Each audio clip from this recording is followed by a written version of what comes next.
These folks who promise to teach you how to get rich quick but often don't have their own finances in order. They build massive followings on shaky ground. And we're starting with a big name, Robert Kiyosaki.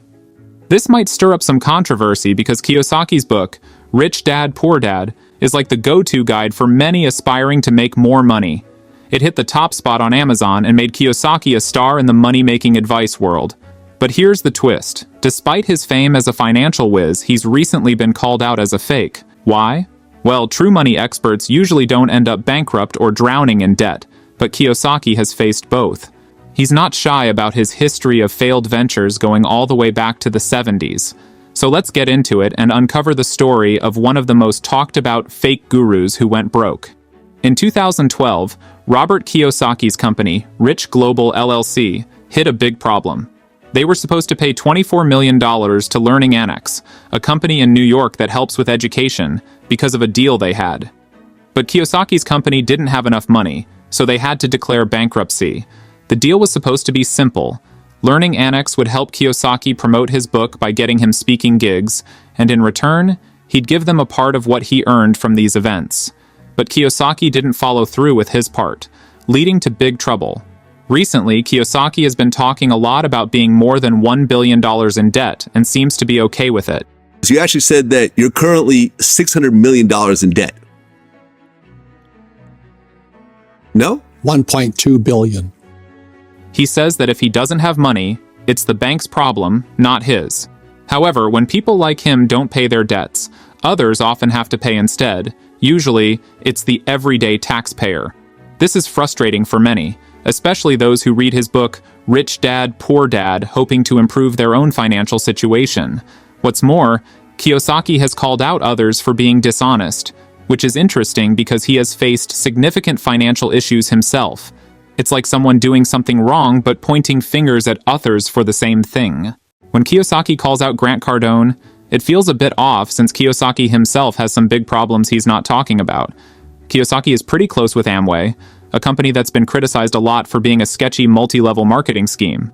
But you won't hear Kiyosaki mentioning anything about his connections with Amway or any trouble they've had. What makes Kiyosaki's situation worse is how much influence he has. He's been a big deal for years, inspiring lots of young people who want to make money in business. His seminars, especially those about real estate, get a lot of attention, but they're often more about getting people excited than teaching them useful things. His Rich Dad educational seminars have also been checked out by investigators who found some concerning stuff. So, while Kiyosaki points fingers at Cardone, he's not exactly the best role model himself. Rich Dad, Poor Dad starts with a free seminar to get people interested, but the prices quickly go up. $500 for the next step, and then a huge leap to $45,000 for another seminar. The seminars use ideas from the book Rich Dad, Poor Dad. Despite its fame, many criticize the book for having mistakes and sharing stories that are hard to believe. The book is about Kiyosaki growing up with two dads. His real dad, who didn't have a lot of money, and his best friend dad, who he says taught him how to get rich. He calls this man Rich Dad.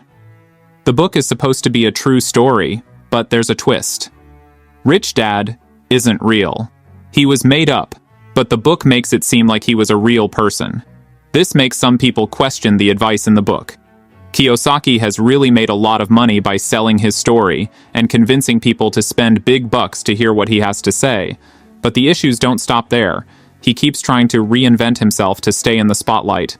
Lately, he's been talking a lot about being $1 billion in debt, showing up on as many podcasts as he can to share his advice, which many see as not very valuable. He's also gotten pretty close with a person named George Miller, who's known as a big deal among certain controversial figures. Kiyosaki has had Miller on his Rich Dad podcast several times, and they've even worked together on some iffy cryptocurrency projects. The people who end up investing in these crypto projects are often young guys who feel overlooked by society. These guys, often in tough financial spots themselves, are told that all women care about is money, which makes them more open to Kiyosaki's messages. For Kiyosaki, who's now 76, diving into this controversial area seems like a strange and desperate attempt to keep himself relevant. Kevin David, who brands himself as the unemployed CEO, has become a focal point for controversy in the online entrepreneurial world. He gained notoriety by offering courses that promised to teach individuals how to escape the monotony of their 9-to-5 jobs and achieve financial freedom.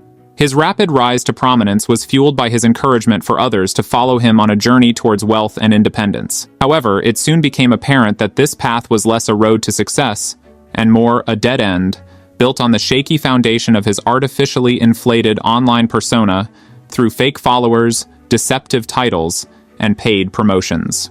Kevin David distinguished himself from other digital scammers through his calculated use of social media platforms.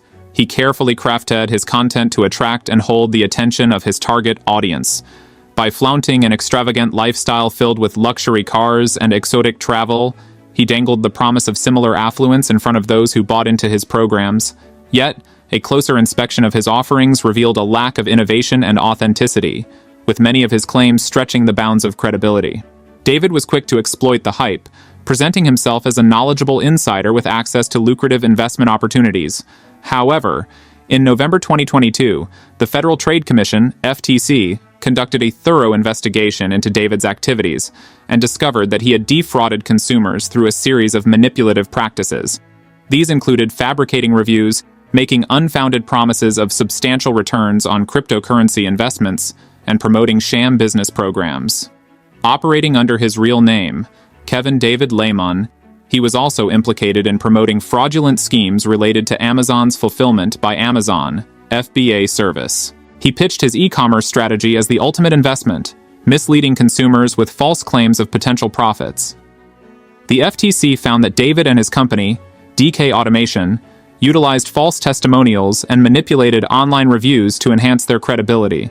They went so far as to create fake positive reviews and suppress negative feedback by flagging it for removal. In a bid to silence dissatisfied customers, the company offered refunds on the condition that consumers retract their complaints. Ultimately, Kevin David was fined $2.6 million, a steep decrease from the initial $53 million penalty, which was partially suspended due to his claimed financial incapacity. This judgment starkly illustrated the downfall of a man once celebrated as a guru of online entrepreneurship, now revealed to be financially destitute. It's crucial to remember that genuine personal growth and transformation require effort, dedication, and time. Beware of fake gurus who offer quick fixes and instant results. By understanding their deceptive tactics, you can protect yourself from falling into their traps and focus on genuine sources of knowledge and guidance. If you find value in my content, I would greatly appreciate it if you could show your support by subscribing and sharing it.